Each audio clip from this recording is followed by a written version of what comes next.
In times like these, good fiction can be a salve, a consolation, or a catalyst for change. Writing too can be a source of solace or transformation. With it, we take the raw materials of life and wring them for meaning, allowing us to navigate the possibilities and the perils of the present. With such reflections in mind, and following on from the outstanding successes of the past 2 years, we are proud to release our latest annual writing anthology. The aim of the competition was to provide a public forum for emerging writers to nurture talent in our local community and to encourage first-time authors to pursue their talents. A cornerstone of Australian independent bookselling for 24 years, Better Read Than Dead has consistently advocated for and supported creativity and excellence in Australian creative writing. There was no theme for this year's competition. We accepted only short stories of no longer than 2,000 words. Compiled here are what we considered to be the most outstanding entries. The short story is one of the most difficult and most rewarding forms of creative writing to master. It is both an art unto itself and a testing ground within which you can refine your craft, your understanding of form, pacing, plot, character, and expression. The short story is economical by default, so make every word tell. We look for stories that surprised us, that challenged us, and that moved us. We thank everyone who entered and encourage you all to keep writing and reading, of course. From the team at Better Read. 10 of our shortlisted authors are now going to read you excerpts from their stories. Hi, I'm Zoe Knowles, the author of Sea Smog. These days, it started hot and ended hotter. Not even the porcelain in the bathroom was cold this morning. Rain, they promised. I threw a rag into the bucket sitting in the bathtub and swished it round. Yeah, right. Resisting the urge to loosen the shower taps, I wiped my face, my underarms, and my thighs.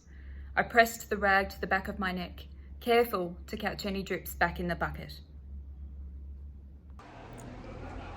My name is Guido Mello, and my piece is Getting Wet. I could imagine the headline in a Russian tabloid. Russian citizen murdered abroad. Rio de Janeiro is the only suspect of the case. She balances, palming both hands along the hallway walls, the paper unended in her handbag.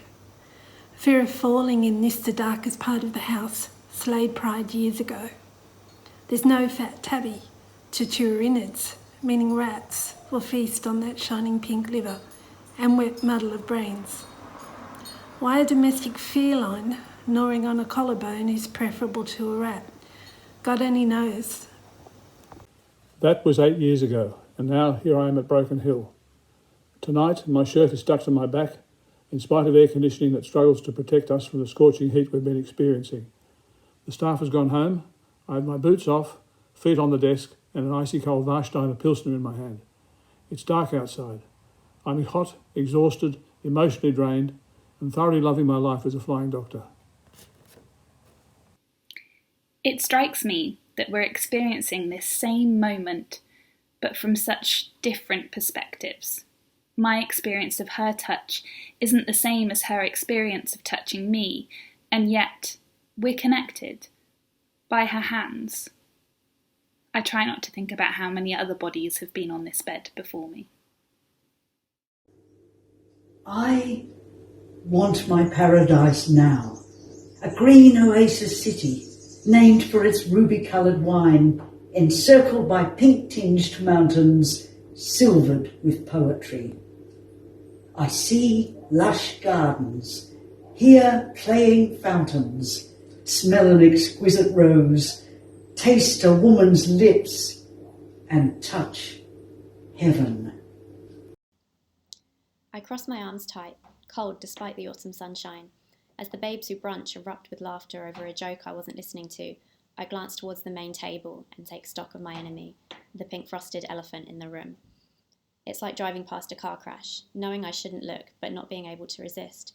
It taunts me, waiting for its moment to humiliate me, to expose me for the fraud that I am. I ignore it, focus on the people in front of me. I'm in control. I can do this. You're a stinky ferret, Ian, and you can't be trusted. The car door slams after her. She's taken to calling me this little pet name because apparently I have a history of stealing. I prefer thievery. As with all grown-up addictions, it started small. The occasional biscuit from the tin, comic from my brother, cassette from the record shop. Now I'm prolific. Footy cards, mum's cigarettes, Sunny Boys from the corner shop, $1 from the church offertory. Thinking about it makes my fingertips twitch and puts my nerves on heat. To thieve is to breathe. Lockdown would have ruined Christian if it weren't for his new puppy, Sansa. She would come running to the call of her name, clumsily from some nook, her claws unfamiliar with the kitchen tiles, as she skated towards his high-registered call. Sansa! Sans! He planned on getting a cavoodle, which were popular, before discovering the Havanese. She was preciously tiny. Able to be scooped up in a single hand, she'd squirm and lick at Christian's fingers with a vigorous stabbing tongue. And with her sleepy eyes shining like buttons behind apricot eyelashes, she had jarred foot traffic on their way home. Hi, I'm Dasha Mayerova, and this is from Snakeskin. Tilt up. Light warps Quinn's obstinate pale cheekbone. The restructured puzzle of eye socket casts shadow across that fluorescent skin. I press the heel of my hand against Quinn's maxillary bone. The trick is to coax the tissue, allow it to find form, like clay. You don't break it the way they do in the shows, not if you want the client to work again. Quinn hisses through gritted teeth.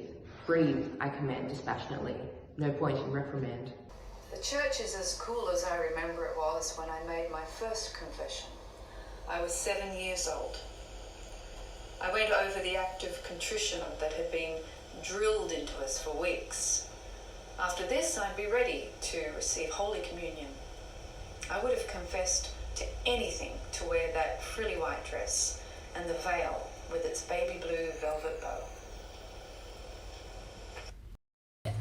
Congratulations to our two runners-up, Elena Dean for their story Electric Boy and Zoe Knowles for their story Sea Smog. Congratulations to our winner Guido Mello for his story Getting Wet.